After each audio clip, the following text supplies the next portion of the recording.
Do you really want to live forever? Imagine a world where death is no longer an inevitable end. A future where science and technology doesn't just help save lives, but extends them indefinitely. That sounds like a sci-fi dream, but the truth is, this future might not be as far as you think. From merging the human brain to machines to artificial intelligence revolutionizing healthcare and cutting-edge cancer treatment, the boundaries between life and death are shifting faster than we knew it. To start our journey into immortality, we need to find a way to transcend the limitations of our biology. And one of the best ways to do this is to merge with machines. A monkey has been able to control a computer with its brain. So your brain is composed of neurons. Neurons connect together and form a network that can talk to each other through synapses. They're the connection points between neurons, and they communicate with each other through synapses. They're the connection points between neurons, and they communicate using chemical signals known as neurotransmitters. All of your senses, everything you experience in life, it's all just neurons firing electrical signals, or otherwise known as action potentials. When neuron spikes occur, these neurotransmitters are released. Information is then relayed across its synapses and eventually reaches another neuron. Now multiply this process by 100 billion, and that's your brain in a nutshell. Electrodes are the way that Neuralink and other medical practices study your brain activity. By placing these electrodes close to neurons, neurons can communicate with each other through synapses. The action potentials that create electric fields inside your brain can be detected and transferred to a machine that records and measures the data. Neuralink plans to use this to its advantage. Your brain has two main systems, your limbic system and your cortex. These two are in a relationship with each other. Your limbic system is responsible for your basic emotions, your survival instinct. Your cortex is responsible for your problem-solving skills, your critical thinking. It's where your consciousness exists. Neuralink is aiming to create a third layer to this system. We even need this in the first place? Well, in most cases, it's a bandwidth issue. Now, many people hear this but don't exactly understand what that means. It's a speed problem. It's an energy problem. It's how fast you can get information into or out of your brain. If you have something that you want to write down on a computer, you have to type it with your hands or speak it into a microphone that's probably going to mess it up. If you want to learn something, it could take days, weeks, months, or even years to fully grasp. If we were able to solve this bandwidth issue, we could accomplish exponentially more in less time with much less physical effort. Neuralink cuts out the middleman and allows input and output directly from your brain to whatever you're doing on a machine, or vice versa. It's like going from writing using a quill to having a pencil to having a keyboard to having Siri to now potentially having nothing but the power of your own brain. This is where brain-machine interfaces come in, and they change over time. This is where brain-machine interfaces come in and they change over time. This is where brain-machine interfaces come in and they change over time. A brain-machine interface, or BMI, is composed of two things: a brain and a machine. The machine could be anything: a phone, a computer, a bionic arm, anything that provides you with sensory inputs from the outside world or an external source. These inputs are then returned back into your brain where you can process them. But you need something artificial in your head to return this data to. Don't worry, it's not like putting a CPU inside your head. It's actually quite tiny. Each Neuralink N1 chip is roughly 4 by 4 millimeters with 1,000 electrodes each. It's feasible to fit up to 10 of these inside your head in different areas, all to measure and affect different parts of your brain. But companies and neurosurgeons alike can't just go around throwing anything they want into someone's head. It's usually a lengthy process to getting these things approved by the FDA for medical purposes and later on public use. BMIs contain the potential to help people with a wide range of clinical disorders. Using just 256 electrodes, or about 2%. 5% of the number of electrodes Neuralink eventually plans to use, human patients have been able to control computer cursors, robotic limbs, and speech synthesizers. The full potential with nearly 40 times that amount of electrodes is hard to imagine. Currently, the best FDA-approved BMI is used for Parkinson's patients, and it only has 10 electrodes. For Neuralink, this is just the beginning, and it's already 1,000 times better than what is currently approved. In version 1, each electrode is inserted into your head via tiny threads that are roughly 5 micrometers thick. They're around 10 times smaller than a human hair and contain 32 electrodes each. It's roughly the same size as a neuron, which is a good idea. There's a size limit for things that you want to stick in your head. Something too large is inevitably going to cause problems, so the smaller, the better. Neuralink actually made a robot that is used to insert these with extreme precision, which is pretty much mandatory. Humans couldn't do it if they wanted. This is a penny. It's pretty small, right? It is roughly the same size as the tip of my thumb. Now, zooming in extremely close, this right here is the needle that will be inserted into your skull. Placing it beside a penny, you actually couldn't see it, as the robot inserts each thread one by one. At the end, there could eventually be up to 10,000 of these electrodes inside your head, each responsible for recording separate neurons, which can later on be analyzed. But not only can they read data from your head, they can also read data from your brain. They can also read data from your brain. They can also input data as well. It's a two-way street. It's sort of like being able to upload and download things from your brain. Brain implants aren't exactly new either though. They go as far back as the 1950s.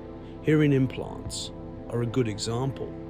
Neuralink just plans to take the baton and continue down the path, but in a different way. Other BMIs approach the situation differently. For deep brain stimulation, the kind of implants that were used to assist Parkinson's patients that I mentioned before, they essentially used larger stiff needles that were pretty much just shoved into the brain to affect neural activity, just as the electrodes from Neuralink will.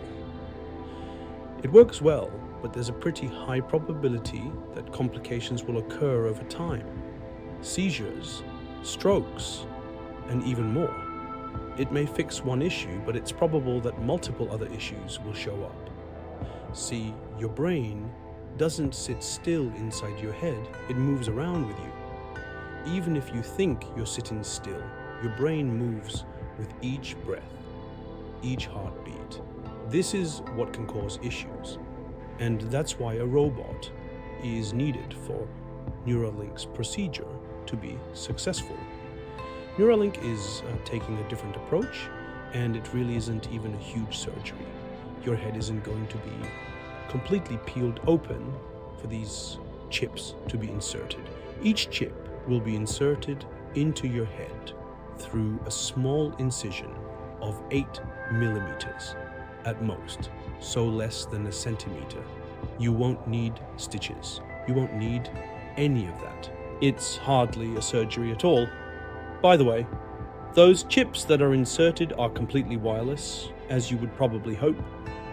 The craziest thing of all is that you won't need to go to a hospital or random place to hook yourself up to use this interface. There's no USB port sticking out of your head. You won't need a caretaker or anyone to help you. With the use of a single wireless, battery-powered computer behind your ear, it will actually be able to connect you to your smartphone, effectively making your phone an official part of you. The options and potentials for this technology are limitless, and it's only going to improve over time.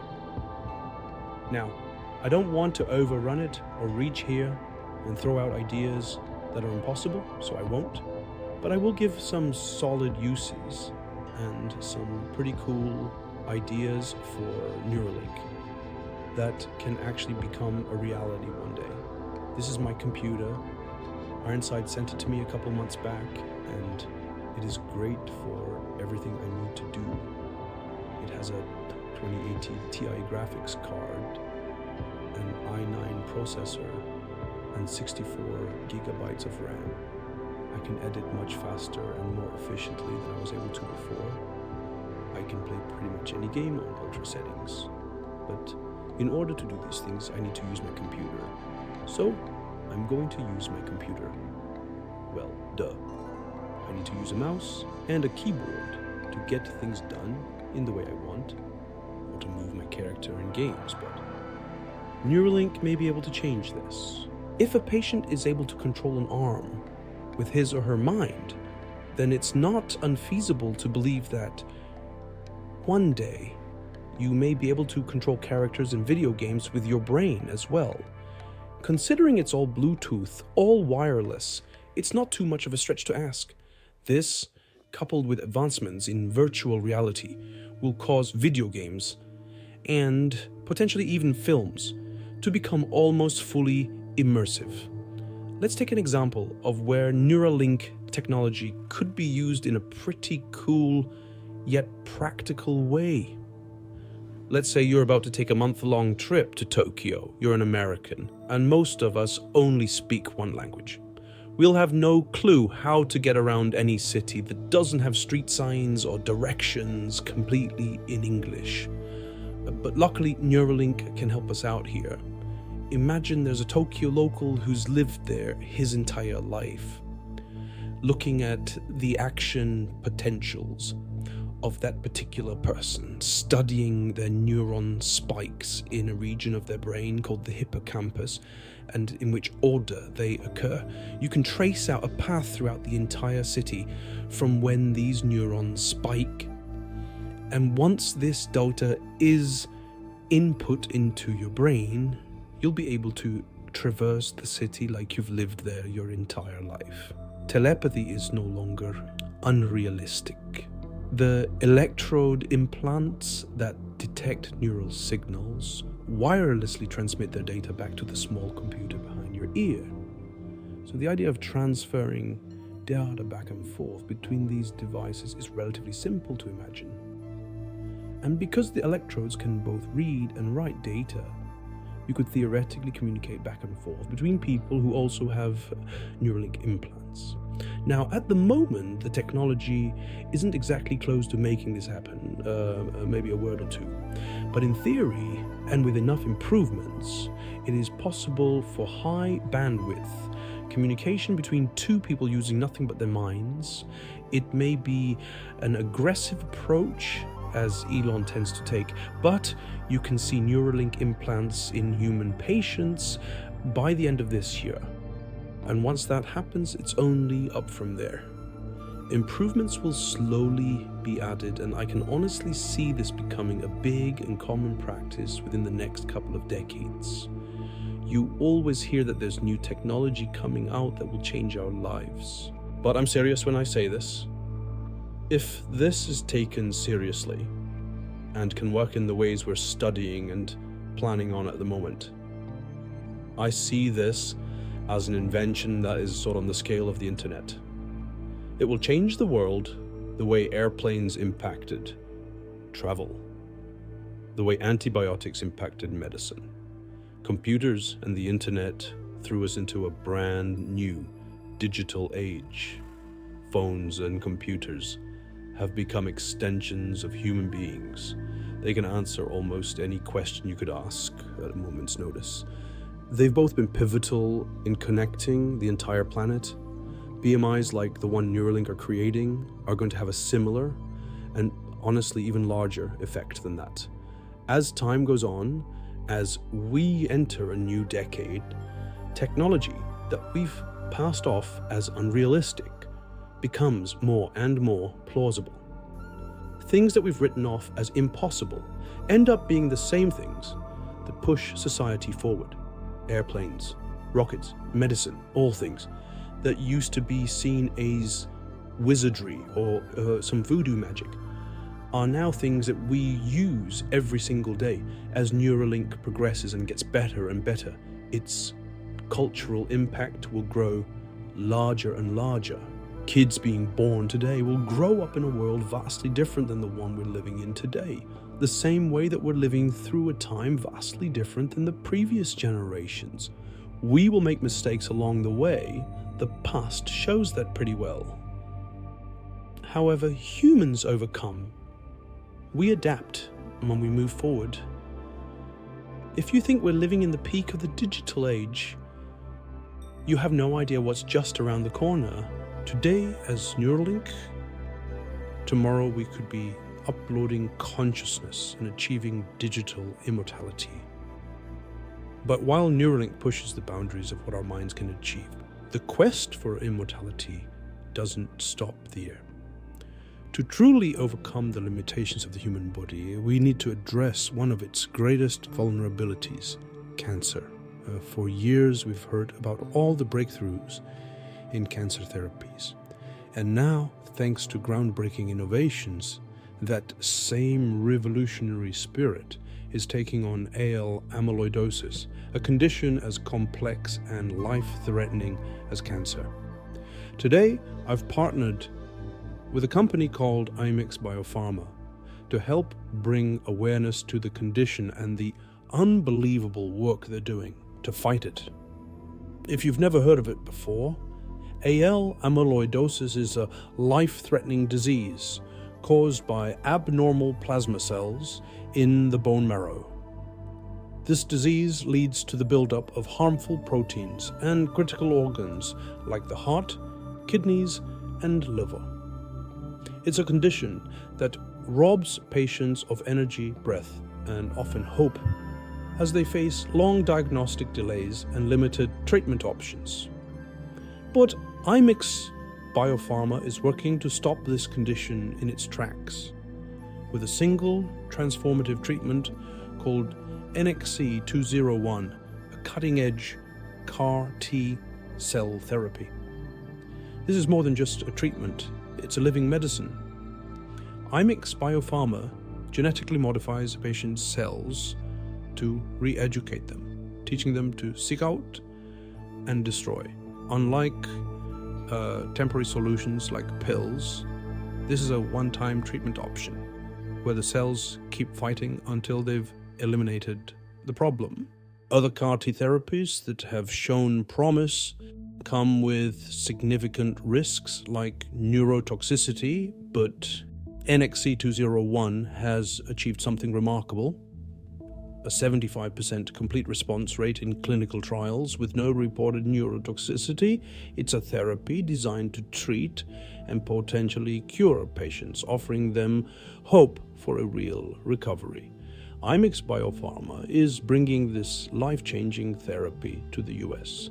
This is a glimpse into a future where conditions once thought incurable are met with bold, innovative solutions. IMIX Biopharma is on a mission to rewrite the rules, not just for AL amyloidosis, but for cancer and beyond. Visit the link in the description to learn about their fight to transform lives. Also check out their Be Proactive in AL Initiative, which promotes early diagnosis and educates patients on available treatment options. The world is full of deadly diseases that are constantly evolving. So we must evolve our treatment options too if we want to stand a chance against them. But some of the most creative solutions might not come from humans at all. Around 1 in 5 people around the world will develop cancer in their lifetime, with 1 in 9 men and 1 in 12 women dying from the disease.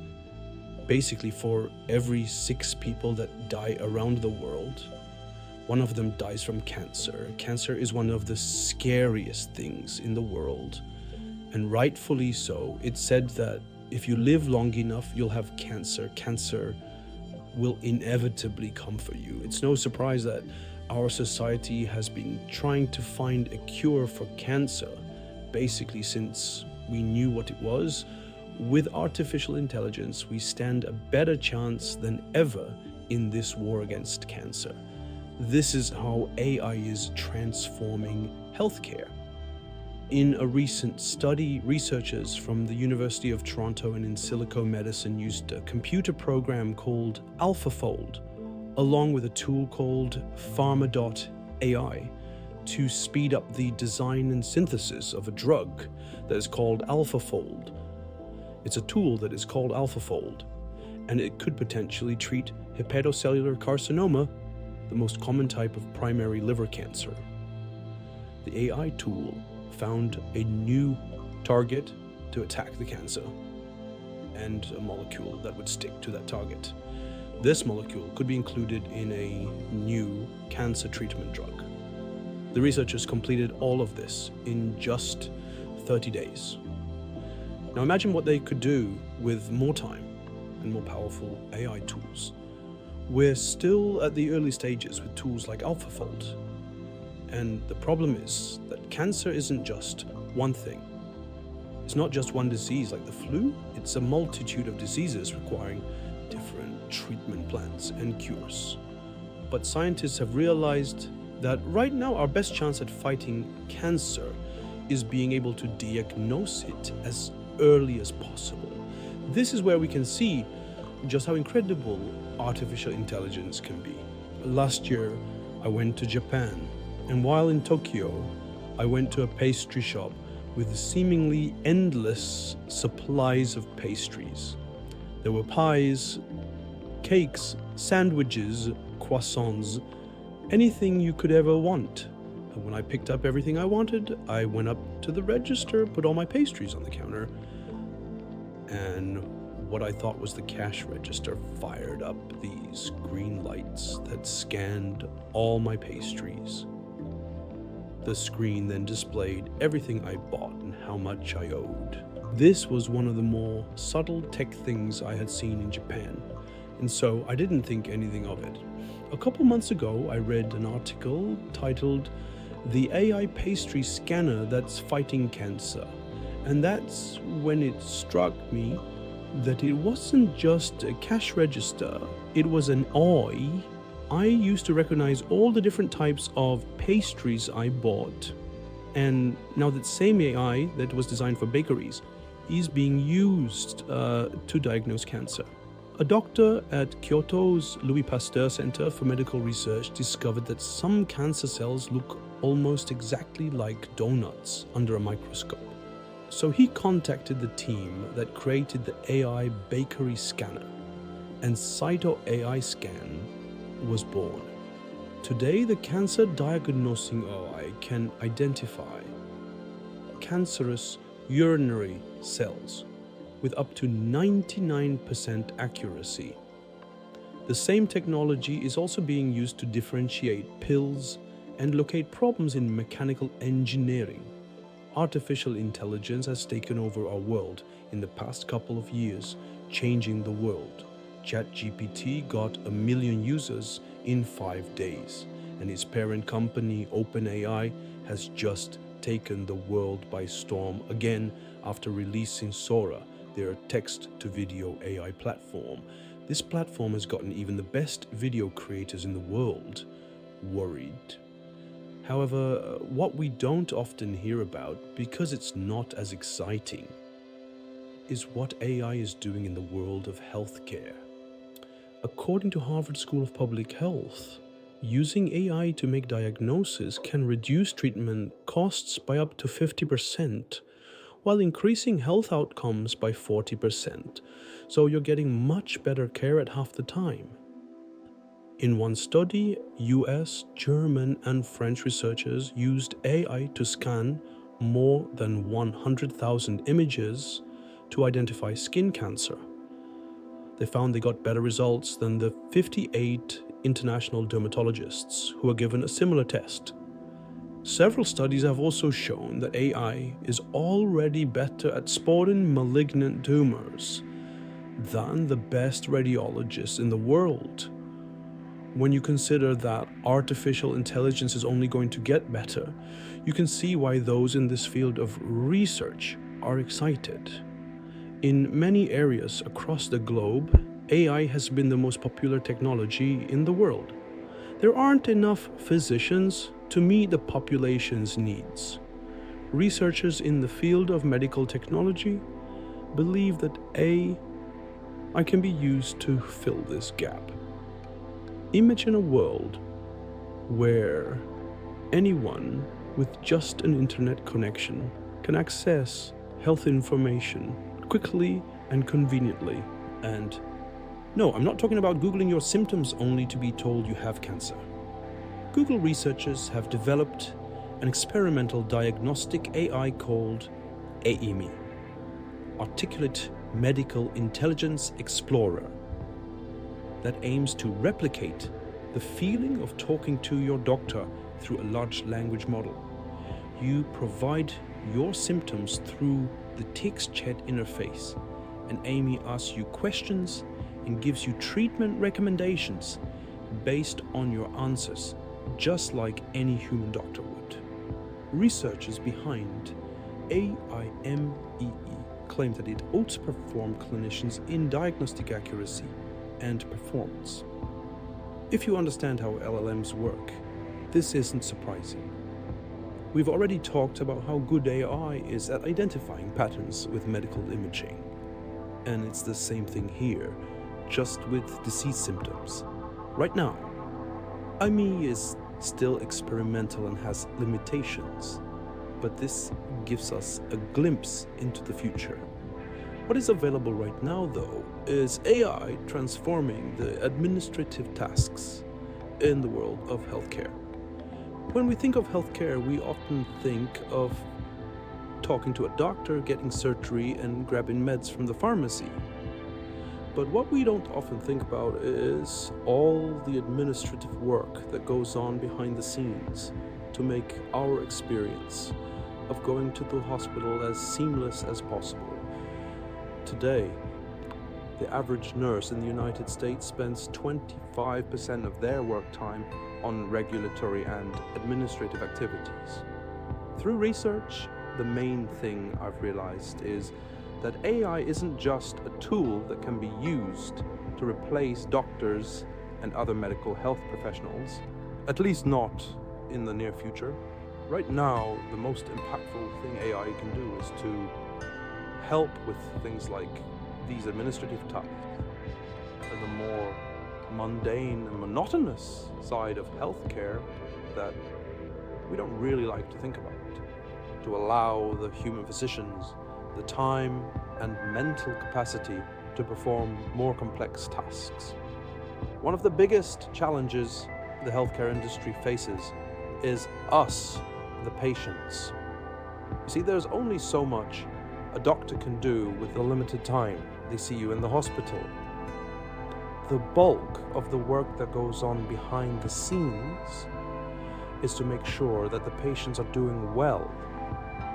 And the time that goes into keeping you healthy has to be done by you. Research has shown that the more patients proactively take care of themselves, the better the outcome of their treatment.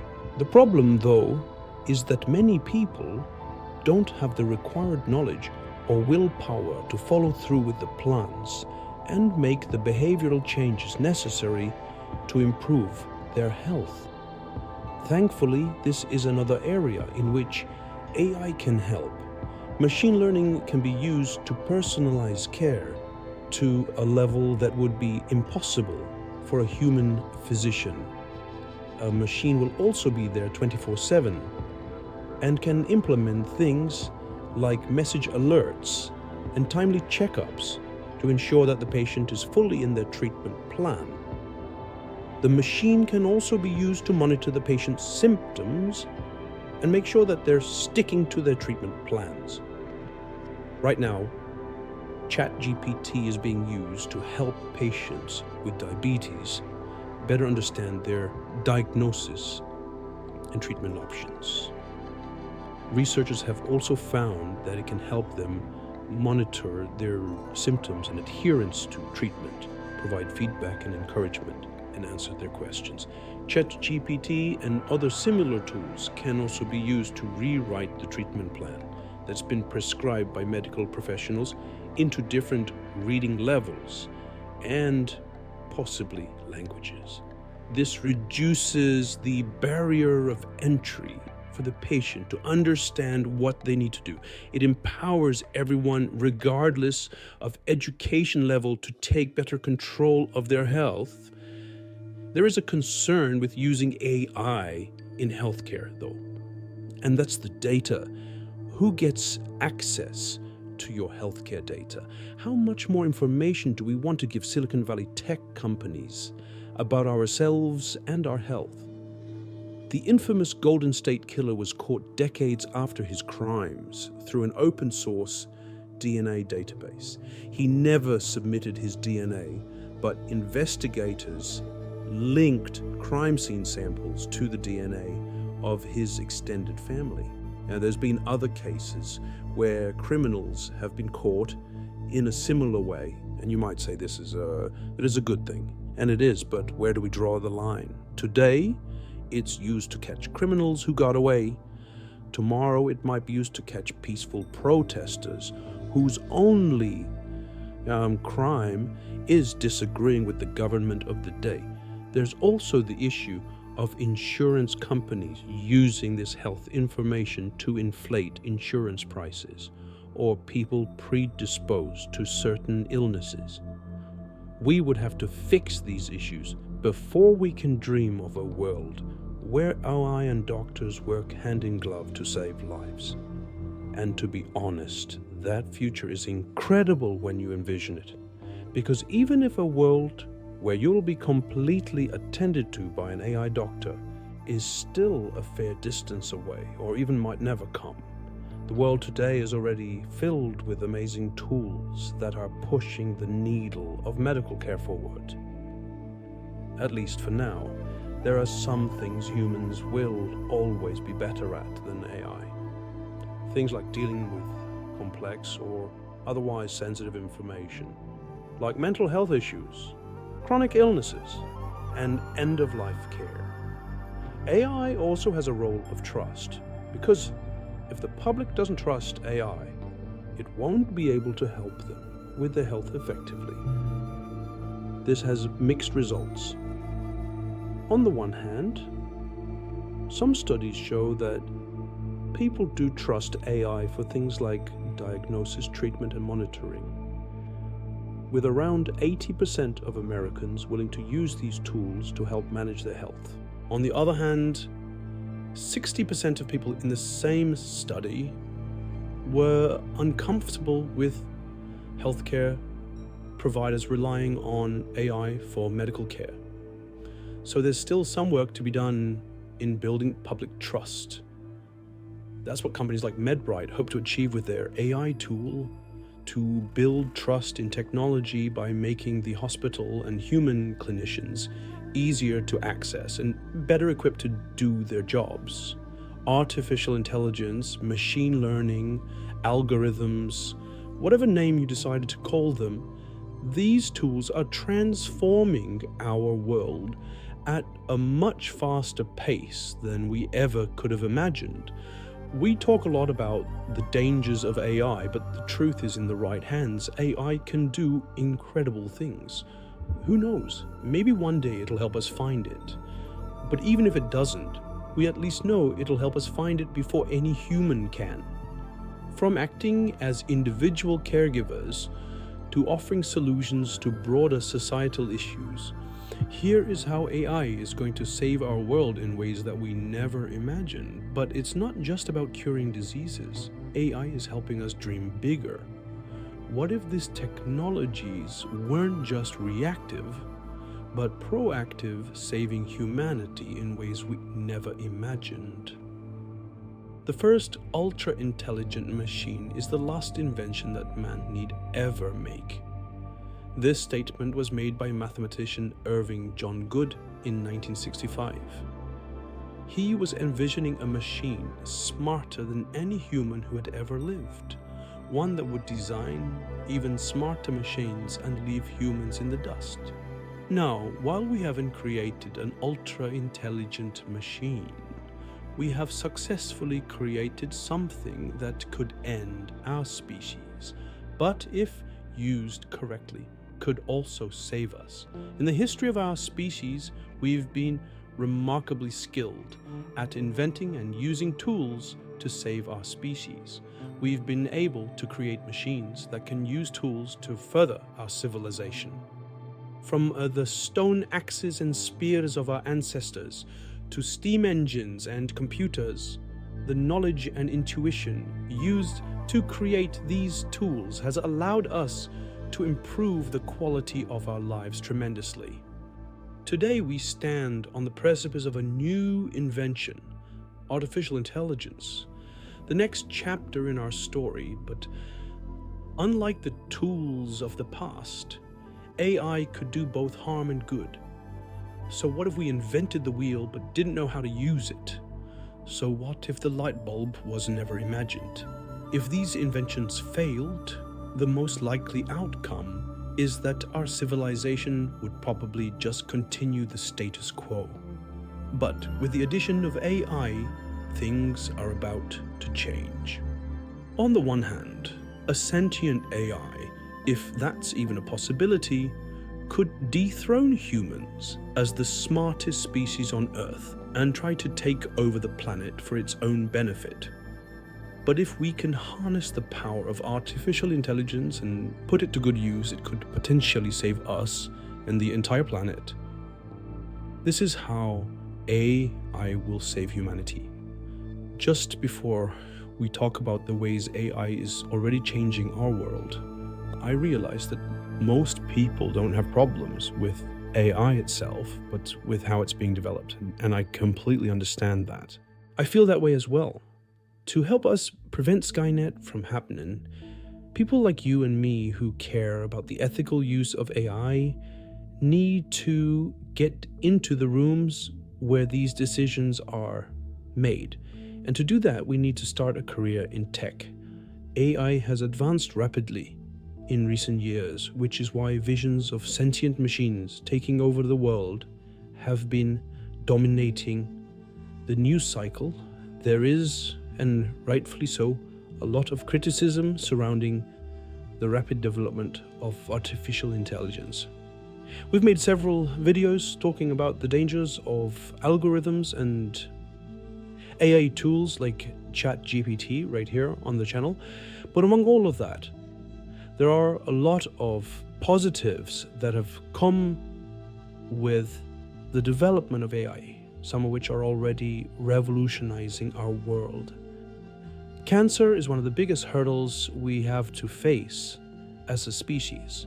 Research shows that if you live long enough, cancer will eventually kill you if you don't die of something else first. Cancer is one of the biggest hurdles we have to face as a species.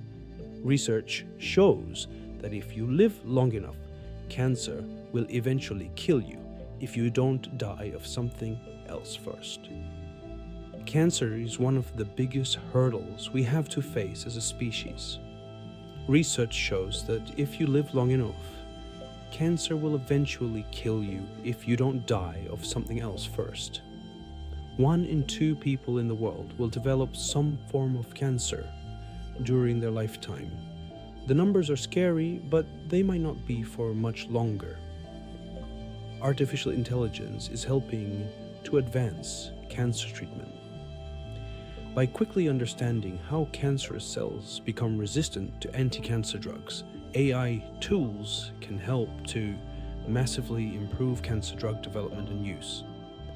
Pharmaceutical companies are using AI to scan through large volumes of data and use predictive analysis to figure out which molecules are best suited for use in medication to fight cancer. And it's not just theory. In a recent study, researchers from the University of Toronto and in Silicon Medicine used a computer program called AlphaFold, along with a tool called Pharma.ai to find a new way to treat liver cancer. The AI tool found a new target to attack the cancer and also found a molecule that would stick to that target. This molecule could be included in a new cancer treatment drug. The researchers completed all of this in just 30 days. So imagine what they could do with more time and more powerful AI tools. Artificial intelligence is also being used in medical imaging, analyzing CT scans, X-rays, and MRIs to find lesions or other abnormalities a human radiologist might miss. These are pattern-oriented, repetitive tasks, exactly what machines excel at. Even if AI isn't able to assist with critical areas like surgery or specialized care just yet, if it can improve the productivity of medical professionals by 2 to 3 times, which is probably a conservative estimate, it might just be that we have a healthcare revolution now. Research shows that by the year 2034, there may be a shortage of up to 48,000 primary care physicians. Tools like these might allow us to bridge the gap between the amount of care we require and the number of physicians available to give us that treatment. There was a recent incident where an unknown tick-borne disease on a dog was producing confusing symptoms. The dog's worried owner put the details of its symptoms into GPT-4, which hypothesized what the condition might be. The owner took this information to a second veterinarian. The veterinarian confirmed the dog's symptoms and he had no symptoms. The vet confirmed one of the probable diagnoses that GPT-4 had suggested. While the puppy still definitely needed to see a real vet, GPT-4 was able to massively speed up the time it took to diagnose the illness. Today, the dog has made a full recovery thanks in part to GPT-4. AI can also assist people with living disabilities by enabling them to live more independently. GPT-4 is being incorporated into apps like Be My Eyes and Virtual Volunteer to help the blind and visually impaired to better interpret the world around them. If you are, we also have a link to a video of AI helping us understand the world around us in the next. We also now have nearly accurate real-time captioning software that allows people with a hearing impairment to watch movies, follow along with online classes, or even take calls from loved ones. AI has the potential to create life-changing opportunities for people living with disabilities. It makes it easier to create interactive tools to support both physical and mental accessibility and to promote independence. Speaking of mental accessibility, mental health issues have been on the rise in recent decades, placing a significant burden on individuals, families, and society as a whole.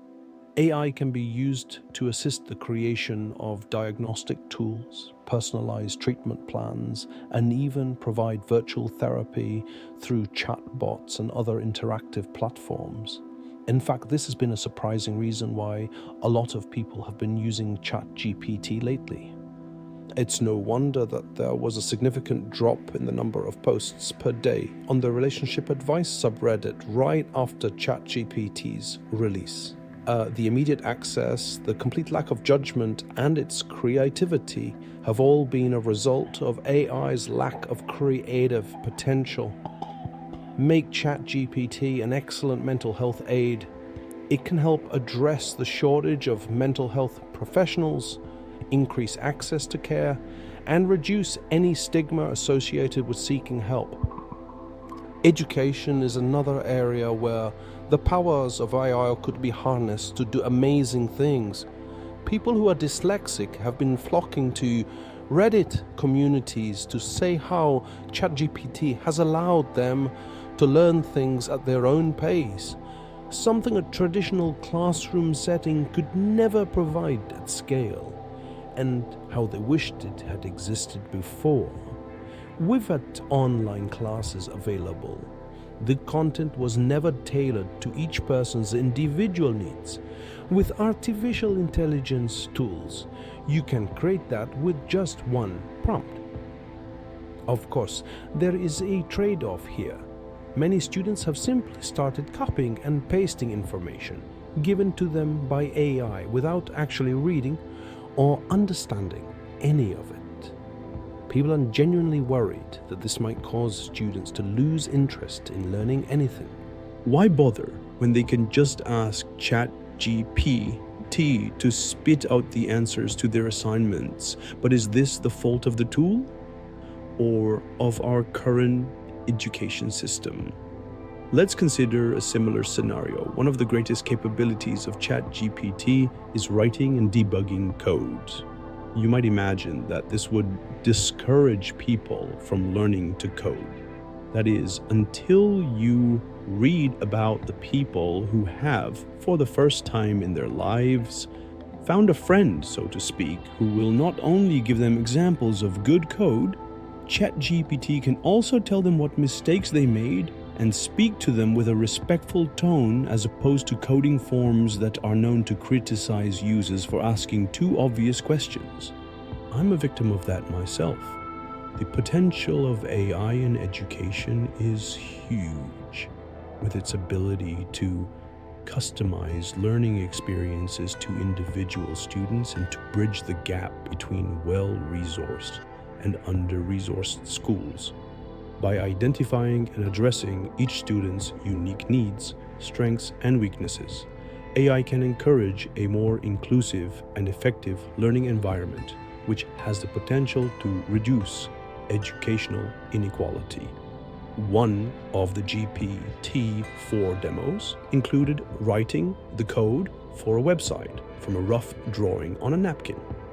Imagine how much power that gives a small business owner to start their own project. Something that previously would have required a lot of money and time can now be done with a few well-written prompts. There is an obvious concern about job displacement with all of this, but how many people live to write emails? How much meaning does one get by spending hours debugging code only to find out what was missing was a semicolon? Wouldn't we rather spend our time on more meaningful pursuits, trying to understand the meaning of life and our place in the universe? I'm not sure if this is the right way to put it. I think the problem is most people who are involved in AI research are not able to compete with humans. And without a fundamental restructuring of their architecture, cognitive scientist and AI researcher Ben Goertzel thinks they are never realistically going to be able to think like that anyways. Purely from a knowledge and research perspective, even though AI isn't intelligent enough to make decisions on its own, just being able to summarize large quantities of information will massively assist innovation in research. Combined with its teaching abilities, power to analyze large quantities of data, and ability to brainstorm, you have an information juggernaut on your hands that will revolutionize the way you learn and understand things. This even applies to the wisdom of the past.